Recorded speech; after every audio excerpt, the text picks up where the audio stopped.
It finally happened. After nearly a year of the DLC tease, we finally got our first trailer. There's so much to talk about, so I will keep this intro short and sweet and get right into it.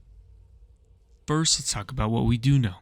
Miyazaki did an interview earlier today with IGN stating that Miquella is a key part of the story this time. It is he who traveled to the land of shadow, and it's the players who will be tracing his path and following his footsteps, trying to see what he's going to do there. Another axis of the story is Queen Marika and what she did in the land of shadow and what led Miquella to follow her there. One thing I'd like to point out is that Miyazaki has revealed the area's name, calling it the Land of Shadow. He then confirms that we will have a similar experience to that of the base game. That means open fields, large legacy dungeons, and also small and medium legacy dungeons. Next, he talks about the size of the DLC, comparing it to Limgrave, saying it could possibly be bigger. It is then confirmed that to enter the DLC, we will have to travel to Mog's arena and touch the cocoon that Miquella is inside. Which means for the people who have yet to beat Mog, you are going to have to go and beat Mog to be able to access the DLC. Which, this is my theory, that the cocoon you were going to have to go to and be able to access the DLC by touching Miquella's hand, but this just confirms it. I mean, there's obviously a reason that's there, so I think they were just waiting for the DLC to come out to be able to utilize that cocoon. But anyway, another thing we heard about is that there's going to be over 10 new bosses, 8 new weapon types, new Ashes of War, new incantations, and spells. But anyway, let's get into the full trailer breakdown.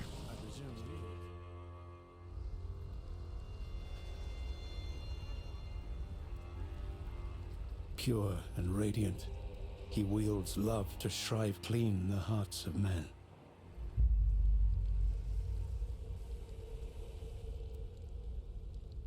There is nothing more terrifying.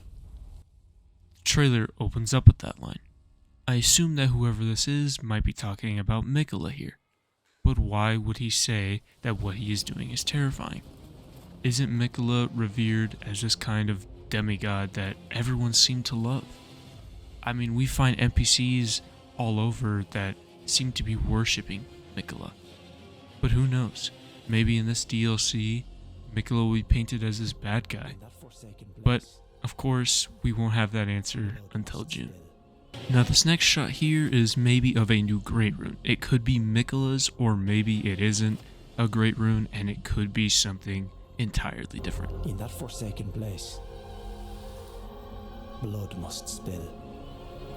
Blood of your fellows. The Erdtree faithful.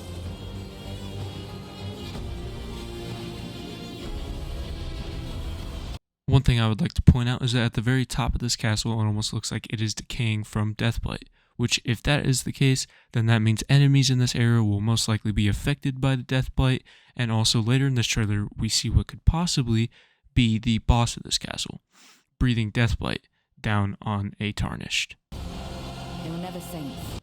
Here's a glimpse of what could be an overworld boss. To me, it resembles the fire giant a little, but I also noticed that the mask that it is wearing has omen horns growing out of it.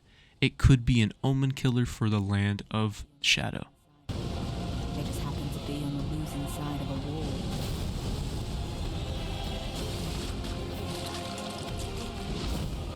This lion-like boss seems to be the boss of the castle that I was just talking about a little bit ago. It seems to have multiple people inside of it controlling it like a puppet. Now when I first saw this trailer and saw this boss, it immediately made me think of Sarash, or who knows, it could be this land's twisted take on Godwood the Golden. The reason I say this is because of the golden hair and lightning. Another thing I would like to point out is that it also has omen horns growing out of it, so maybe it is controlled by multiple omens. Now at a certain point, we can see that there is most likely the phase 2 transition where it jumps in the air and now it summons lightning. It looks like a crazy boss and I'm very, very excited to fight it.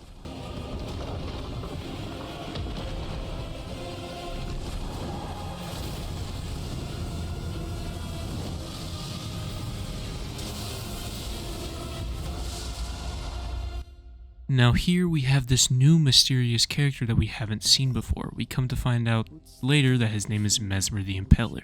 I will talk about him more later in this video.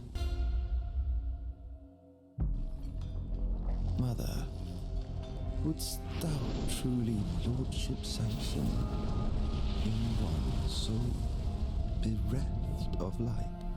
We then start to see what looks like a new weapon, new throwing daggers, a new butterfly incantation, literally throwing hands, a big firebomb, a repeater crossbow, which reminds me of Guts from Berserk, and then a bear dragon-like roar.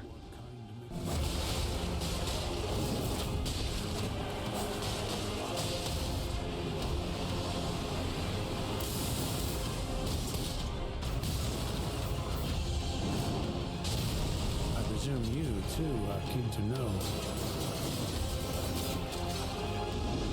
just what kind Mikola is doing here. This enemy or overworld boss resembles the draconic tree sentinel quite a bit. Instead of riding on a horse, it looks like it is riding on a boar. It seems like it can summon purple lightning instead of the usual red lightning we see with dragon spells.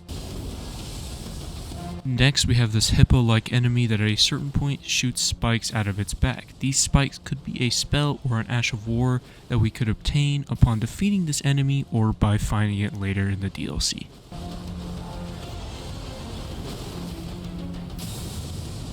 We then see the skeletal-like creature riding on a horse that seems to be missing its back legs. I can't really decipher a whole lot from this part because it's such a quick glimpse, but my one guess is that he will probably be one of the bosses that we can face in this DLC. Then we get this cool, badass looking shot of some corpse pulling some type of weapon out of its head. This is honestly one of my favorite shots in this trailer because this reminds me of something that we might have seen in Bloodborne. But one thing I also want to point out is that earlier in this trailer, we saw a painting of this old man, and it seems that this corpse might be him. Now, I'm going to assume that this will probably be a main boss in one of the big legacy dungeons that we are going to be able to fight, and I'm sure he will kick our ass, and the entire time his head will just be attached to whatever was impaled inside of him. Then we hear Mesmer say this line, "Those stripped of the grace of gold shall all meet death in the embrace of Mesmer's flame." Now, the grace of gold that he is referring to is the guidance of grace that all tarnished follow along their path to become Elden Lord. Now, what I interpret from him saying this is that he kills any tarnished who loses that grace. Those stripped of the grace of gold shall all meet death in the embrace of Mesmer's flame. We then hear what I assume is going to be Mikola telling us the Tarnished to go and touch his hand to be able to reach the Land of Shadow and that he won't be far behind. I wonder if Mikola will be a guide in the DLC, almost like Melina was in the base game.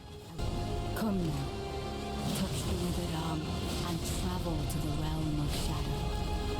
I will not be far behind. May we meet again.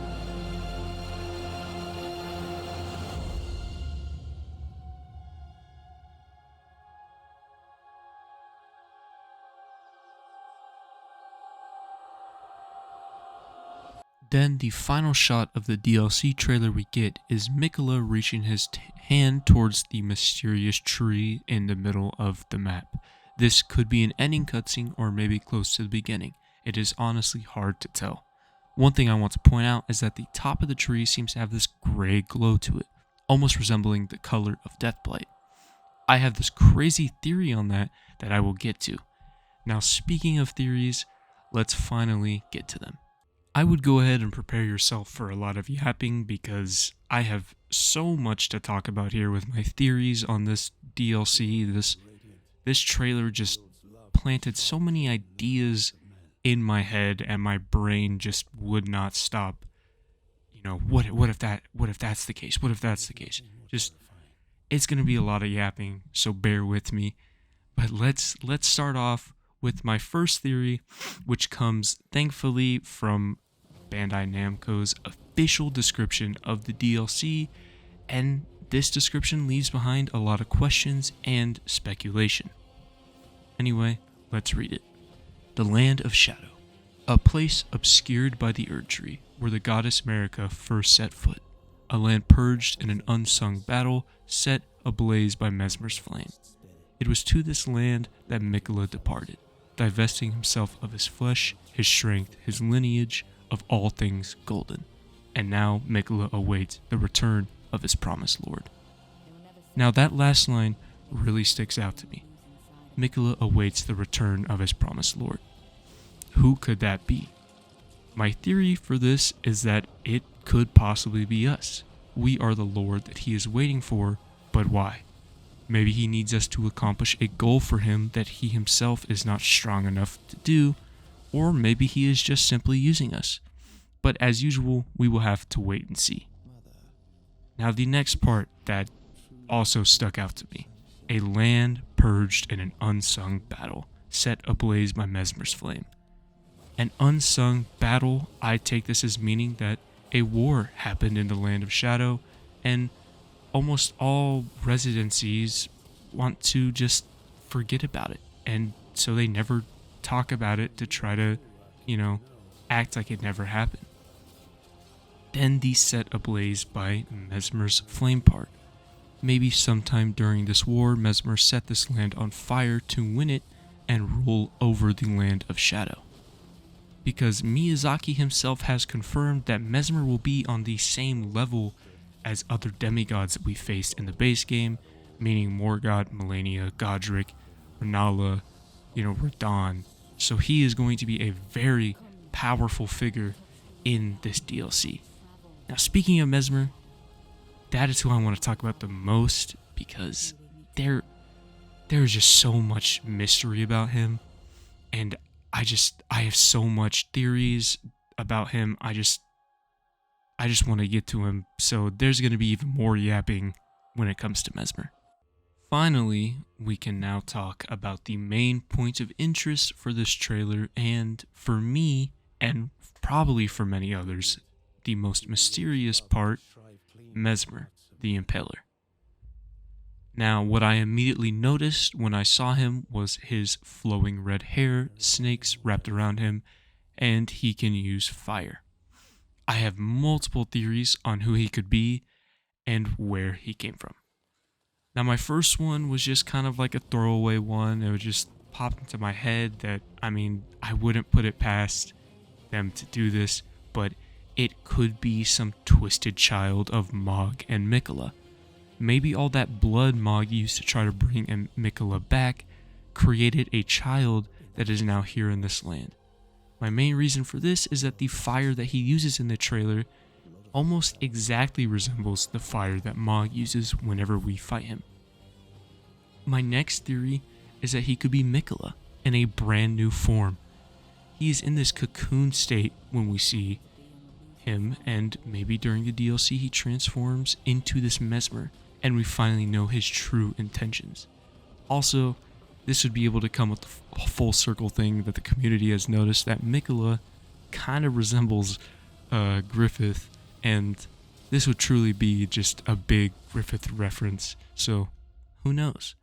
Now, the one that I see people talk about all the time is he could be a prime version of Rykard. This one I truly don't believe, because he just looks nothing like Rykard before Rykard fed himself to the Great Serpent. Because people were saying because of the snake's red hair, but Rykard had nothing to do with snakes before he fed himself to the Great Serpent. So this one I don't really believe, but I'll throw it in here anyway, because who knows? Maybe he is, but I don't really believe it. But the main one, and probably the one with the most concrete evidence, is that he is a child of Marika and Radagon. There are so many reasons to believe this. One, he has the flowing red hair that all children of Radagon seem to have. He talks about a mother when we first see him, and that he could be talking about Marika. Then there is a third butterfly in Elden Ring called the Smoldering Butterfly. If you know, the other butterflies in the game are for Miquella and Melania. Mesmer uses fire, so it would make sense if the Smoldering Butterfly was his own. And in front of the Church of Pilgrimage, there is this NPC that talks about an unwanted child. The Duelist Helm then states the snake is viewed as a traitor to the Erdtree.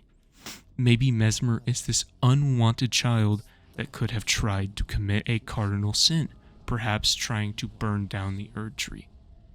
Then, whenever he failed, Marika cast him aside and banished him to the Land of Shadows. But who knows? It's all a bunch of speculation, and we could be completely wrong by the time the DLC comes out. But one thing I do know for sure is that he is probably going to be a very difficult boss, and once we finally meet him, we will have even more questions than we already do. My final theory is a theory for Godwin. Even though he wasn't mentioned during the trailer or shown at all, I still have this feeling that he could play a part towards the end. He is such a crucial lore piece that hasn't been explored yet, and I feel it would be such a shame if he didn't show up at all. As we know in the lore, Miquella loved Godwin and was deeply saddened when he was killed, and he has tried to find ways to bring his brother back, but alas, nothing. Maybe Miquella's journey to the Land of Shadow is his final hope of bringing Godwin back. That could be why he needs us. He could want us to get rid of all the threat so he can revive his brother, and there is a possibility that the revival goes well and the final boss would be Godwin. Plus, at the end of the trailer, we see Miquella reaching towards the tree and the top starts glowing gray. This could be the revival of Godwin starting, and the gray color resembles the death root that is growing out of his body. Now, this is most likely a reach, but I just had to throw it out there because in my hopes for this DLC was that Godwin was going to be explored, because we don't know a lot about him, and he is just such a cool character in the lore that we do know, that I would just like to be able to learn more about him and be able to fight him. But I don't really see it happening, but I got my fingers crossed, and I do hope that maybe, just maybe, Godwin will make an appearance. Alright, enough with the yapping, time to wrap it all up. Even though I talked about a lot and brought up many different points, all of them could be wrong. And of course, we will have no idea until June 21st. I am beyond excited for this DLC, and I plan to do full coverage on it once it comes out. Now, one thing is for certain, is that once it does come out, we will be left with more questions than answers.